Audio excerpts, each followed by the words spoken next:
Kingsley வந்து நம்ம மத்தியில் வசனத்தை சொல்லுவார். Praise the Lord. My name is Johannes Kingsley. Now I am going to tell Psalms 132, 136. Give thanks to the Lord, for He is good, His love endures forever. Give thanks to the Lord of Lords, His love endures forever.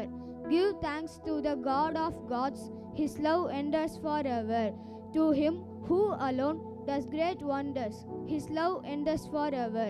Who by His understanding made the heavens, His love endures forever. Thank you.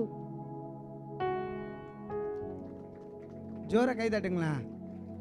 நம்ம வெள்ளக்கார தூர மாதிரியே இருக்கிறான்ல பையன் பார்க்கறதுக்கு. நம்ம கலரோட பக்கத்தில் நின்னா வெள்ளக்காரன் தூர மாதிரியே நல்லா இங்கிலீஷில் கூட சூப்பராக சொன்னா. ஜோரை கை தட்டுவோமா. அதுக்கப்புறம் அவங்க தங்கச்சி வந்து ஒரு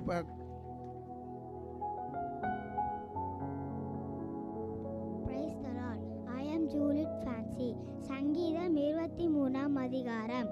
கர்த்தர் என் மெய்ப்பராயிருக்கிறார், நான் தாழ்ச்சி அடையேன். அவர் என்னை புல்லுள்ள இடங்களில் மேய்த்து அமர்ந்த தண்ணீர்கள் அண்டில் என்னை கொண்டு போய் விடுகிறார். அவர் என் ஆத்துமாவை தேற்றி தம்முடைய நாமத்தின் நிமித்தம் என்னை நீதியின் பாதையில் நடத்துகிறார். நான் மரண இருளில் பள்ளத்தாக்கினால் நடந்தாலும் பொல்லாப்புக்கு பயப்படேன். தேவரே, நீர் என்னோட கூட இருக்கிறீர். உமது போலம் உமது தடியும் என்னை தேற்றும். என் சத்துருக்களுக்கு முன்பாக நீர் எனக்கு ஒரு பந்தை ஆயத்தப்படுத்தி என் தலையை எண்ணெயால் அபிஷேகம் பண்ணினீர். என் பாத்திரம் நிரம்பி வழிகிறது. ஆமேன்.